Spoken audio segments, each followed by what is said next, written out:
শোনো, বাবা তোমায় বলেছেন না প্রত্যেক বৃহস্পতিবার বৃহস্পতিবার লক্ষ্মী পুজোর ব্যবস্থা করতে? ওটা আর করতে হবে না। কেন? না মানে বাবা বলছিলেন তুমি তো পূজা আচ্চার কিছু জানো না, তাই কি করতে কি করে বসবে। আর মা যতদিন বেঁচে ছিলেন ততদিন ঠাকুর ঘরে সবাইকে ঢুকতেও দিতেন না, সেই থেকে সবকিছু আমরাই করি। দাদু তো আমাকে পুজোর ব্যাপারে কিছু বলেননি, আর তাছাড়া এসব ব্যবস্থা তো আপনারাই করবেন। আমি এসব ব্যাপারে কি বা বুঝি বলুন? দাদু তো আমাকে শুধু গান গাইতে বলেছিলেন। না, সেটাও গাইতে হবে না। তুমি গান গাইলে বাবা বেশিক্ষণ ঠাকুর ঘরে বসবেন, আর ওই গরমে ধোয়ায় বাবার কষ্ট হবে। হ্যাঁ, বাবার কথাও তো আমাদের ভাবতে হবে। তা তো বটেই,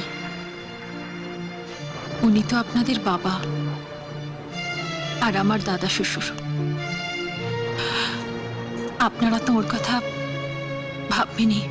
তুমি যেন এসব কথা আবার আকাশকে বলো না।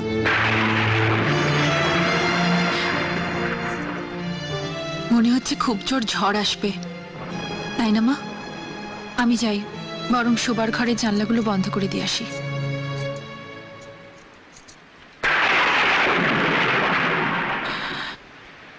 জানো, আমার মনে হয় এই বাড়ির বোধহয় কেউ চায় না যে দাদু আমাকে এত ভালোবাসুক। সেটা তো আমিও চাই না। আচ্ছা, আমি তোমাকে কতটুকু কাছে পাই বলো তো? এই, এসো না। ঠিক আছে, আগে একটা বাজ পড়ুক, তখন আমি ছুটতে গিয়ে তোমার বুকে ঝাঁপিয়ে পড়ছি। ও তাই? ভগবান, তাহলে তাড়াতাড়ি জোরে একটা বাজ ফেলো। 1 2 3। ও ঠিক এই সময় আবার কে এলো? এক্ষুনি একটা বাজ পড়তো। উফ, কে? একটু দেখো না। দাঁড়াও, আমি দেখছি।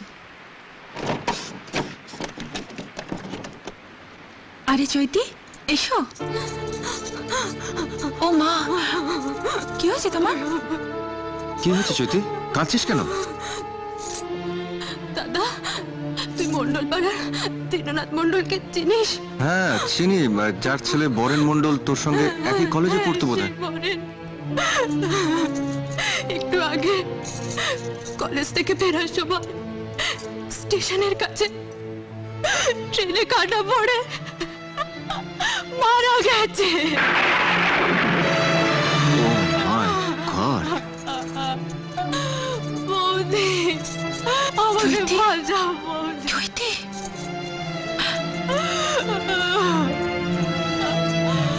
আমাকে বাঁচাও,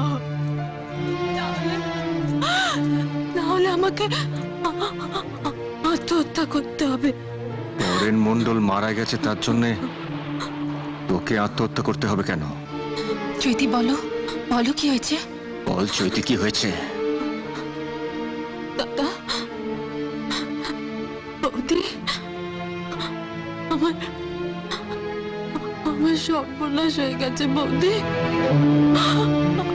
আমার সর্বনাশ হয়ে গেছে।